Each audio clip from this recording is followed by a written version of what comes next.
Hello, my lovely friends. How are you doing this evening? I am Sanjay, and I'm here with my lovely dog Sadie. Give her a kiss if you want. Okay. And what I am going to be talking about is materialism and minimalism, if you can find a healthy balance. A lot of these video blogs out there talk about how minimalism is the way to go, and I completely get it. And having been someone that had unconsciously, all right, and maybe a little bit consciously lived as minimalist for quite a few years, I can understand. As a college student, many people live as a minimalist and they're not even aware of it. But I remember having had those years, and there was one segment in my life where I traveled in 9 cities in a 2.5 year span.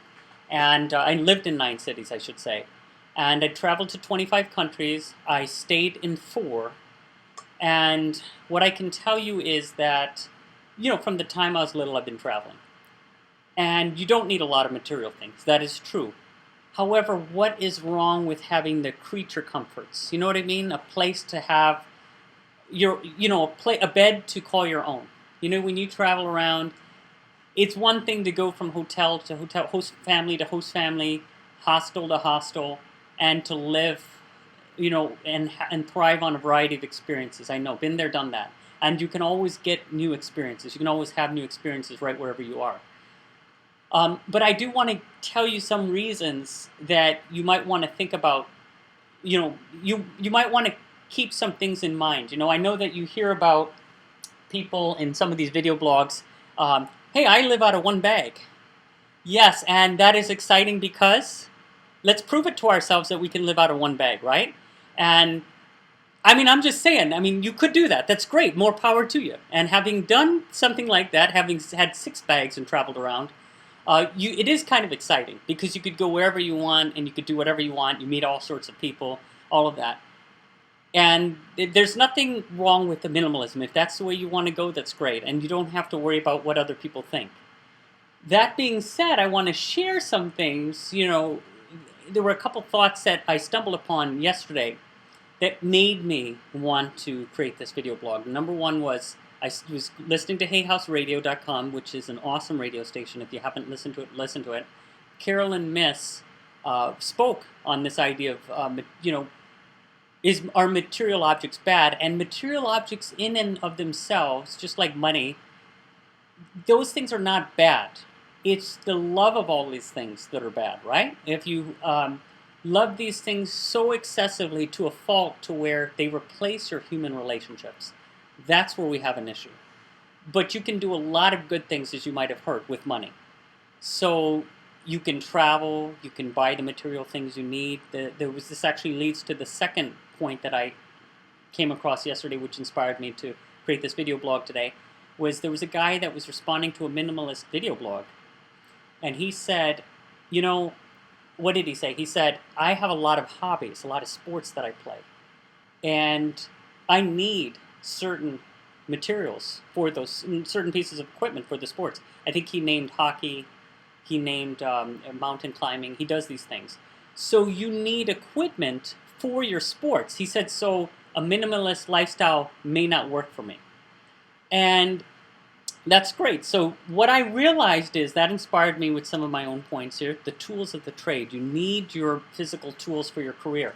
And that also goes with books, CDs, personal development materials. You need things that will help you to get ahead in your career. You also need a professional image, an outfit. You need maybe a briefcase or something, right? I have a briefcase right here. Or maybe you need a computer. You have a computer that you need. You need all these products and pieces of equipment that you need to carry out whatever it is that you do. So that's basically, let's call that the minimal amount that you need, or minimal number of things that you need. Number 2, there's some creature comforts, as I mentioned earlier. When you travel around the world, when you do all these things, that's great. I don't know about you, but it would be cool to have a place. I like having a place where I know that even if I've gone traveling or on a road trip or something, you can put your head down on your pillow and that's your bed. And you don't have to worry about getting scabies or bed bugs or anything like that because you're not on some bed that you're not sure about, right? You could bring your own inflatable minimal bed, I suppose, and you could do that. But I mean, it's better, right, to have your own bed that's a nice, clean, warm bed. Your basic, if you think of Maslow and the physiological needs, right? And also, having your own place is nice because you can have a beautiful pet. I actually have 4 of these beautiful creatures. And this is Sadie. And so, Sadie, you got to ask yourself, if you have a pet, does your pet want to take a chance on... I've come across hippies doing this, and that's great. When I was in Nashville, I remember on one of my trips, I was with a friend, and we noticed there's a group of hippies. They were traveling, and they were traveling with the dog. And I'm like thinking, what the heck is that dog going to eat? Because I was looking around, I didn't see any food. And you could tell that they were totally cool, minimalist. They had a guitar. There was a whole caravan of them. And they had the dog. And I'm like, I don't think they didn't have a place to live. I found out. That's cool, I guess. I'm just saying. All I'm saying is, isn't it nice to know that, hey, I have a place tomorrow. And if you want frequent change, you can find ways to get it. You can have that. But does your life need to be so unstable to where, I don't know where I'm going to be tomorrow, and I'm just going to live out of one bag? Yes, you can do it. Is that what you want to do for the long term? That's a question you might want to ask yourself. I'm just putting it out there. So number 3, relationships are the number 1 predictor for happiness, whether with pets or humans. Look at this. Look at this beautiful dog. And she's a German Shepherd Pit mix. A wonderful worker, Dave, a beautiful welder. He just gave this beautiful creature to me. He was so wonderful. He was a kind soul. And he says, why don't you have a 4th dog? I said, I already have 3. And I mean, these things are what matter, right? Your human relationships. Are you contributing, making the world a better place? And you are, just by being here and serving others. Do you have pets that you're loving? Are you in harmony with nature? Those things matter. But who's to say that you have to, hey, let me just slim down to where I have nothing, and I don't know where I'm going to stay, and I have to worry about money because I'm not motivated to necessarily, not saying this is always true, earn much to survive. I'm just surviving instead of thriving. And I'm not saying that minimalists are doing this. I'm just saying, what about the continuity? What about the stability? What about protecting your assets? What about insuring in case something were to happen to you? You know what I mean? It's like you don't want to have too many variables left up to chance. That's all I'm saying. Number 4, it will kill your dating life. If you are so minimalist that you try to tell your date that, you know what, honey, we're not going to go anywhere fancy. We're going to keep it real minimal. How minimal? Well, I'm glad you asked. We're going to have some super green food. We're going to mix it with spring water, and we're going to have a green drink. Oh, that's so wonderful. And then guess what? You won't have a second date. You might not have a second date anyway, but that'll ensure that you're not going to have a second date unless he or she is on the same page with you. All right? And then what about this? When you're trying to entertain friends, okay, let's really pretend like we're a minimalist here. All right? This is number 5, all right? They come over to your house, you're hanging out. Oh, hey, where are we going to sit? I don't know because I don't have a sofa. Why is that? Because I'm a minimalist and I want to live out of one backpack. I mean, do you understand what I'm saying? I'm just saying, and they can be that way, right? I mean, where would your pet sit? Right? There's no sofa. That's great. Let's sit on the ground. I'm so glad you're volunteering me to do that because those people are not going to come back to your place. I'm just saying. It depends. Your friends aren't going to necessarily judge you. But it can get so ridiculous, okay? I'm just putting it out there. And then number 6, I think that a healthy balance between mental, emotional, physical, and spiritual or religious, if applicable, is important. That's what I'm working on, finding a nice balance between all areas of my life and enjoying life in all capacities. As they mentioned in The Secret, that you don't have to be broke.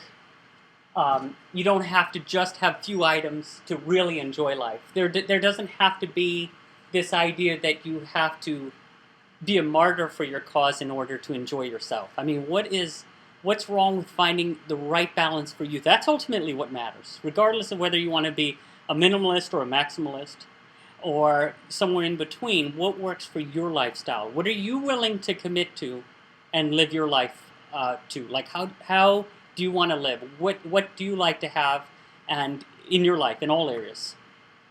And I would say number 7, materialism can be a problem for you if you go into debt for whatever it is. You buy on credit and you don't pay for things that you don't have.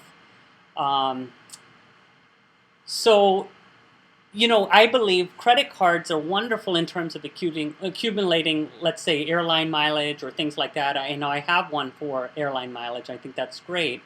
But the problem is you can cause yourself to go into debt when you live beyond your means. So being content with whatever you're able to afford and, reach for more if you want to reach for more. And that can inspire you to get better. In the Science of Getting Rich, what I like is in that DVD program, Bob Proctor talks about this, that idea that you can find ways to earn more or have what you want. And that has really helped me. And Brian Tracy, who I assisted at 2 events as a volunteer for seminarsondvd.com, and I helped him with product sales on that day as a volunteer. One thing that he says is achieving your goals financially. Financially, when you earn more, you can achieve more of your goals quicker. So I don't think there's something wrong with having money or material items. Finding the healthy way to do it is important. And I think also number 8, donation or tithing. You can give when you have things to give, when you have money. Now you could also give of your time if you don't have a lot. Often I ask the students what they would do if they won the lottery. And one of the things I'm looking for in that answer, I'm totally listening, but it's usually an icebreaker question at the beginning of each course. I'm looking for what are they doing now? Are you with me? What are you doing now? I go to Goodwill, AMVETS. You can give to church. I've given to Catholic churches, different religious organizations. Give even when, like Dr. Wayne Dyer says, that motivational speaker and psychologist who I saw at a few Hay House events, was able to talk to him briefly. Just an amazing man.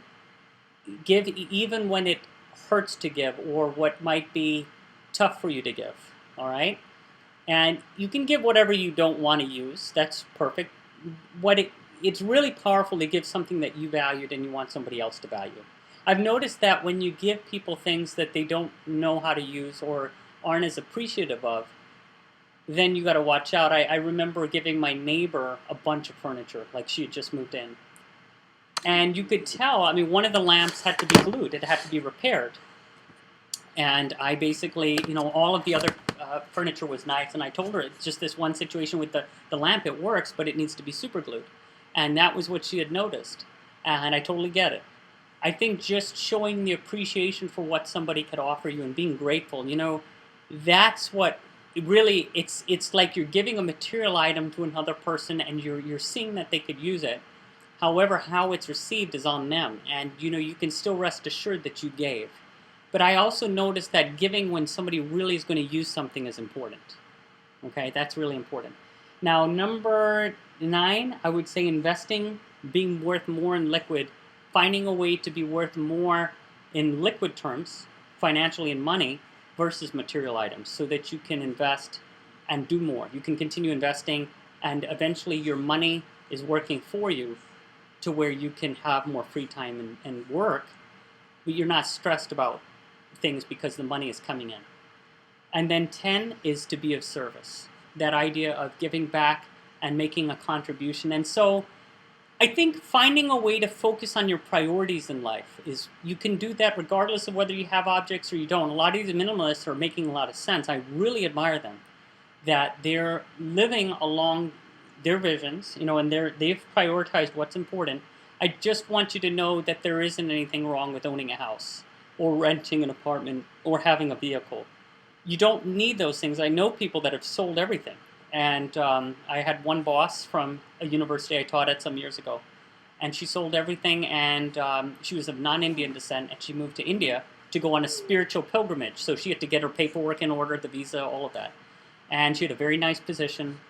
But for herself, she wanted to go on a spiritual quest, her and her husband. And so they sold everything here, and they found themselves over there. I think you can find yourself right where you are, and then go on whatever adventure you want to go on and still have your place.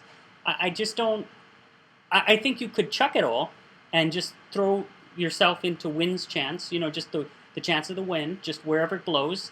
However, I think there's something to be said about having insurance policies, protecting your health, building your finances to where you can predict with some degree of reasonability that this is what's going to happen next year or the year after.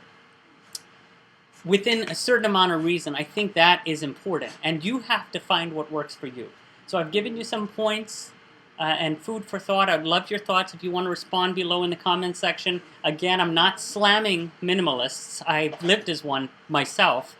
I think that what I've learned is a healthy balance is great. All I'm saying is it's not bad to have material things. You don't have to get so gung-ho about it to where I'm going to live out of one bag. And that's all I'm saying. So be reasonable in it. I think that you can take the best of all situations and create a lifestyle that works for you. Thank you so much for listening, and stay tuned for future videos. Have a great night. And Sadie says good night too. If you'd like future topics, just let me know what you'd like me to talk about, and we'll go from there.